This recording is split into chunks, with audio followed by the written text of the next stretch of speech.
we doing, guys? And it's finished. Slavia Prague 0, Arsenal 3. It's another game. It's another clean sheet. But I'm a little bit disappointed because we conceded a shot on target right at the very end. Virtually the last kick of the game. We finally faced a shot on target. But listen, with all seriousness, that's 13 games unbeaten, 10 wins in a row, 8 clean sheets in a row. And that equals a record that has stood since 1903. 122 years it's taken to equal that record of 8 clean sheets in a row from Arsenal. I know a lot about the history of this football club, but I can't tell you who was playing in 1903. I'm sorry. But listen, that is an unbelievable achievement. Seriously, that is unbelievable. And right now, I don't know what more to say about the defense as a unit because it's just unbelievable. You know, I've lived through the era of George Graham when we had the famous, defense of Tony Adams and Keown and Bold and Winterburn, Dixon, Seaman, etc. That was unbelievable. I remember going through a season conceding 18 league goals. And I didn't think that would ever get beaten until Chelsea did it. But I'm looking at this team and this defence right now and I'm thinking, wow. If they go and back it up with trophies in the same way that the players, and the team that I just mentioned did, then they'll go down in history. They genuinely will as the best defence in the history of this football club. And that sounds insane when you think of the likes of Tony Adams, Mr. Arsenal. Mental. Absolutely mental. And like I said, it's 13 games unbeaten, 10 wins in a row. Wow. If I would have turned around at the start of the season and said, I'm not getting my hair cut until Arsenal win 5 games in a row, I'd be getting a trim every couple of weeks. It's actually insane, isn't it? I should have turned around and said, I'm not going to cut my hair till we concede 5 shots on goal. Like, it's actually mad when you think about it. That is just a phenomenal record. And everybody at the club should be very, very proud of what they're achieving right now. But ultimately, it's what happens at the very end. If you lift in the Premier League and if you lift in the Champions League, either one of them, both of them, whatever it is, then you know that's something to talk about. Then you know that the job has been done. But right now, we're top of the Premier League, comfortably. We're top of the Champions League group stages, until other teams play and could, draw level on points with us and might score more goals. And that's the only way someone's going to be above us is on goal difference. But we've not conceded a single goal in the Champions League. 4 games, no goals conceded. I think that's 11 goals scored. It's actually mad. Genuinely mad. So in terms of the game, listen, we've got a lot of injuries at the moment, and that makes this even, funnier or better, whatever you want to call it. But we're missing Havertz, Odegaard, Madueke, Gyökeres. There's 4 already that I've just mentioned in the attacking lineup. Martinelli as well. It's actually mad that we lose all of those players, yet we can still put out a starting 11 that we did. And you still had the likes of Eza on the bench and able to come on. And the biggest worry for me in this game was Declan Rice. I spoke about it before.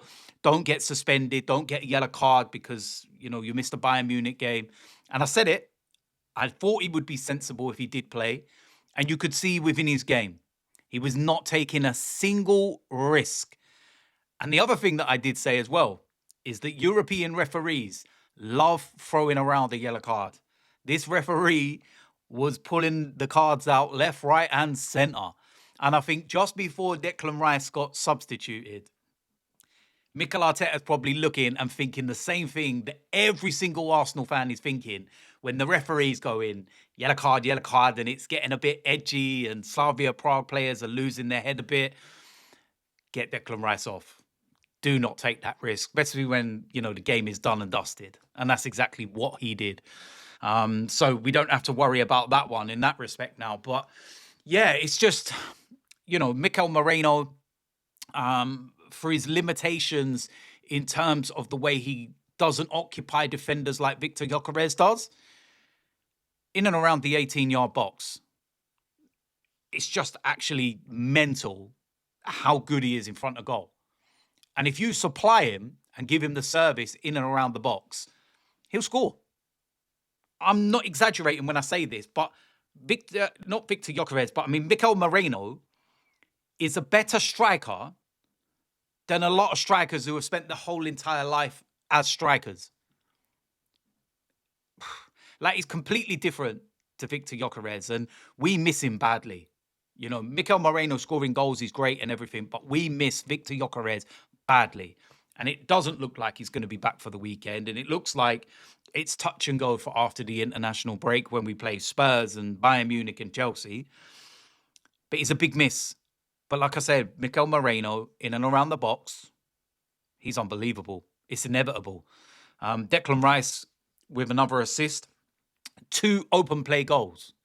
Now, does the penalty count as a set piece? Does it actually count as a set piece, or is it an assist for the set piece? Listen, at the end of the day, we know the rules in European football, okay? They're very different to the Premier League, but having looked at that penalty multiple times, that would have also been given in the Premier League, okay? There's jumping for the ball and there's challenging and accidental, you know, ricochets or whatever it might be. His hand was in an unnatural position.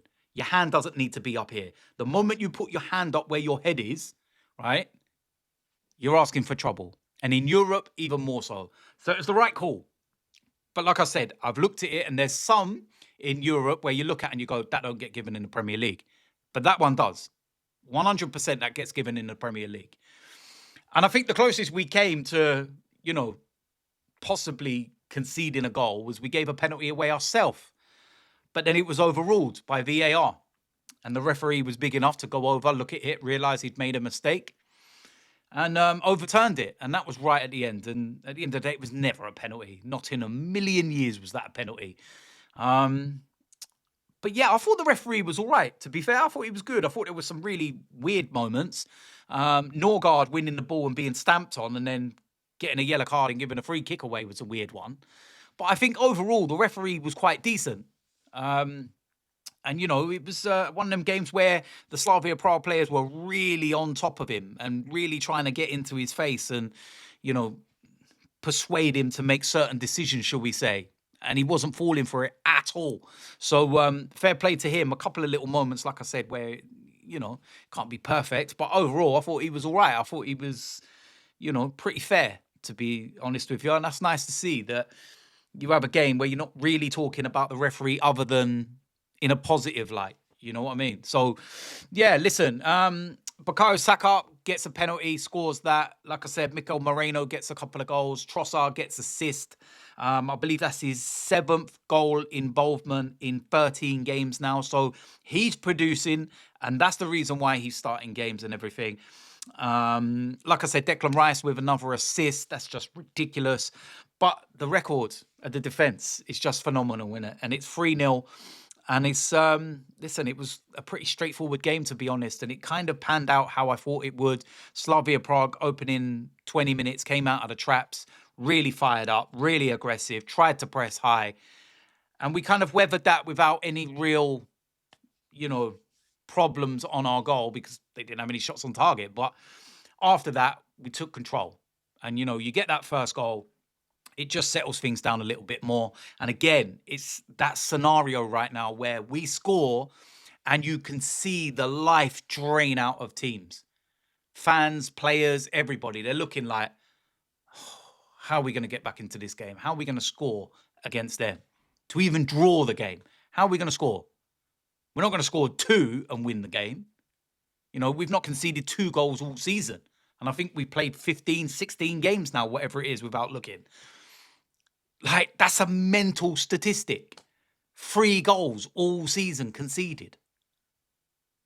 Mental. Only 1 goal from open play. That's actually mad. That's actually mad. Like, wow. Like, the more you think about it and the more you reel it off, the more you start to think to yourself, like, ooh, that's mad, isn't it? Like, I'm looking at it and I'm thinking to myself, yeah, hold on a minute. 15 games. Yeah, 9 in the Premier League, ain't it? 4 in the Champions League, 2 in the Carabao Cup. Wow, 15 games, only 3 conceded. 1 from open play. 8 clean sheets in a row. The more you say it and the more you talk about it, the more it sounds crazy. If you'd have walked into, a bookies, and I'm not condoning gambling here or anything, but I'm just using it as an example. But if you went in there and went, Arsenal are going to keep 8 clean sheets in a row. Imagine what the odds were. It's mad, isn't it? But listen, we got the job done. 3-0, another clean sheet. We move on to Sunderland at the weekend, and then we got the international break. And I think we need that, to be honest with you, because we get to, bring a lot of our players back in the forward line. But listen, Sunderland will be a big test. Big test. And with the players that are missing, we're going to have to really be on our game. That's for sure. So listen, job done. 3-0, top of the group for now. Yeah, what more can I say? It's as simple as that. So let me know in the comment section what you thought about the game. And of course, if you're new around here, hit the subscribe button, smash a like on this video, and I will see you a lot soon. I'm out of here.